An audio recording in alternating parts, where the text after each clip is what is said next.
نبی پاک صلی اللہ علیہ وسلم کی یہ عادت مبارکہ تھی کہ وہ نماز کے بعد صحابہ کرام سے دریافت فرمایا کرتے تھے، تم میں سے کسی نے گزشتہ رات کوئی خواب دیکھا؟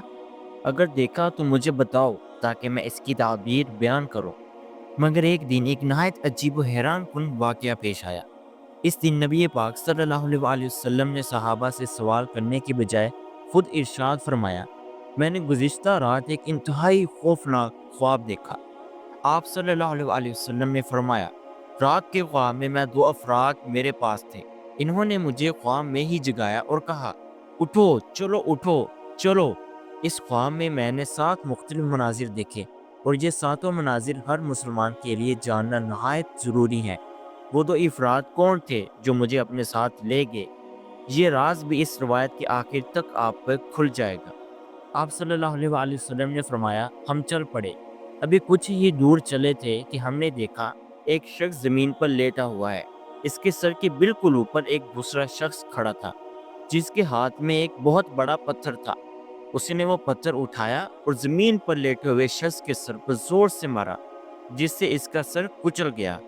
پتھر نیچے گھومتا ہوا گرا۔ پھر وہ شخص دوبارہ پتھر اٹھانے گیا، اور جب وہ اسے اٹھا کر واپس لایا تو زمین پر لیٹے شخص کا سر دوبارہ صحیح ہو چکا تھا۔ اس نے پھر سے پتھر مارا اور سر کو کچل دیا۔ یہ سلسلہ بار بار دہرایا جا رہا تھا۔ آپ صلی اللہ علیہ وسلم نے فرمایا، میں نے اپنے ساتھ موجود ان 2 افراد سے پوچھا، سبحان اللہ، یہ کیا ماجرا ہے؟ یہ لوگ کیا کر رہے ہیں؟ مگر انہوں نے کوئی جواب نہ دیا اور بس کہا، چلو۔ آپ صلی اللہ علیہ وسلم نے مزید فرمایا، ہم کچھ اور آگے بڑھے تو ایک اور شخص زمین پر لیٹا نظر آیا۔ اس کے سر کے اوپر بھی ایک شخص کھڑا تھا، مگر اس کے ہاتھ میں پتھر نہیں بلکہ لوہے کا ایک ہک تھا۔ وہ اس ہک سے 3 کام کر رہا تھا۔ پہلے وہ لیٹے ہوئے شخص کی آنکھ میں ہک ڈالتا اور اسے چیرتا ہوا سر کے پیچھے سے نکال دیتا۔ پھر اس کی ناک میں ہک ڈالتا اور چیرتا ہوا سر کے پیچھے سے نکال دیتا، اور پھر اس کے منہ میں ہک ڈالتا اور وہی عمل دہراتا۔ جب وہ اس کی ناک کے ایک طرف یہ سب کرتا تو دوسری طرف ٹھیک ہو جاتی، اور جب دوسری طرف کرتا تو پہلی طرف دوبارہ صحیح ہو جاتی۔ یہ سلسلہ بھی مسلسل جاری تھا۔ آپ صلی اللہ علیہ وسلم نے فرمایا، میں نے پھر ان 2 افراد سے پوچھا، سبحان اللہ، یہ کیا ہو رہا ہے؟ یہ سب کیوں ہو رہا ہے؟ مگر انہوں نے پھر کوئی جواب نہ دیا اور صرف کہا، چلو۔ آپ صلی اللہ علیہ وسلم نے فرمایا، ہم تھوڑا اور آگے بڑھے تو میں نے ایک تندور دیکھا۔ تندور ایک بٹی کی طرح ہوتا ہے جس کی شکل سلنڈر یا مخروط جیسی ہوتی ہے۔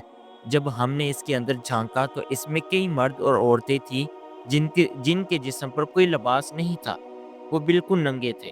پھر آگ جلائی گئی۔ جیسے ہی آگ بھڑکی، وہ سب اس تندور سے نکلنے کی کوشش کرنے لگے، مگر وہ مکمل طور پر بند تھا۔ آپ صلی اللہ علیہ وسلم نے فرمایا، میں نے اپنے ساتھ موجود دونوں سے پوچھا، یہ کون لوگ ہیں؟ مگر انہوں نے جواب نہ دیا اور کہا، چلو۔ آپ صلی اللہ علیہ وسلم نے فرمایا، ہم کچھ اور آگے بڑھے تو میں نے ایک نہر دیکھی جو خون کی طرح سرخ تھی۔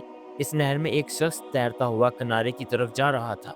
کنارے پر ایک دوسرا شخص کھڑا تھا جس کے پاس بہت سارے پتھر رکھے ہوئے تھے۔ جیسے ہی تیرنے والا شخص کنارے پر پہنچتا اور اپنا منہ کھولتا، کنارے والا شخص اس کے منہ میں پتھر مار دیتا۔ وہ شخص پتھر نہر میں ڈوبنے لگتا، اور یہ سلسلہ بھی بار بار دہرایا جا رہا تھا۔ آپ صلی اللہ علیہ وسلم نے فرمایا، میں نے پھر پوچھا، یہ کیا ہو رہا ہے؟ مگر انہوں نے کوئی جواب نہ دیا اور کہا، چلو۔ آپ صلی اللہ علیہ وسلم نے فرمایا، ہم تھوڑا اور آگے بڑھے تو میں نے ایک انتہائی خوفناک شکل والا شخص دیکھا۔ اس کی شکل اتنی بھیانک تھی کہ میں نے اس جیسا انسان کبھی نہیں دیکھا تھا۔ وہ آگ جلا رہا تھا اور اس کے گرد چکر لگا رہا تھا۔ میں نے پوچھا، یہ کون ہے؟ مگر انہوں نے جواب نہ دیا اور کہا، چلو۔ آپ صلی اللہ علیہ وسلم نے فرمایا، اب ہم ایک باغ میں پہنچے۔ یہ باغ نہایت خوبصورت اور سرسبز و شاداب تھا۔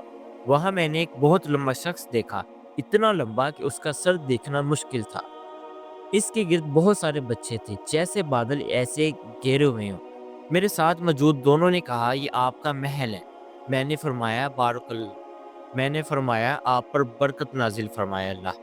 اب مجھے اس کے اندر لے چلو۔ انہوں نے کہا، ابھی نہیں، ایک وقت آئے گا جب آپ اس میں داخل ہوں گے۔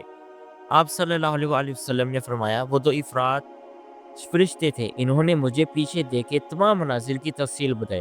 پہلا شخص جس کے سر پتھر سے کچلا جا رہا تھا وہ تھا جو قرآن پڑھتا تھا پھر اسے چھوڑ دیا، اس کے احکامات سے منہ موڑا اور فرض نمازیں بھی ترک کر دی۔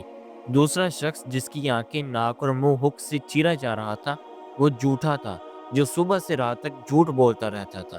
تندور میں ننگے چلنے والے زناکار تھے، خون کی نہر میں تیرنے والا سود خور تھا، خوفناک شکل والا جہنم کا داروغہ خازن جہنم تھا۔ وہ لمبا شخص حضرت ابراہیم علیہ السلام تھے اور ان کے گرد بچے وہ تھے جو بلوغت سے پہلے فوت ہو گئے۔ آخر منظر میں وہ لوگ تھے جو نیک اور برے اعمال ملا کر کرتے تھے۔ آپ صلی اللہ علیہ وآلہ وسلم نے دعا فرمائی، اے اللہ مجھے، میرے ماننے والوں اور تمام مومن مسلمانوں کو قبر کے عذاب اور جہنم کی آگ سے بچا۔ اپنے ایمان کا خیال رکھیں کیونکہ یہی آپ کا سب سے بڑا سرمایہ ہے۔ آمین یا رب العالمین۔ اگلی ویڈیو کے لیے اللہ حافظ۔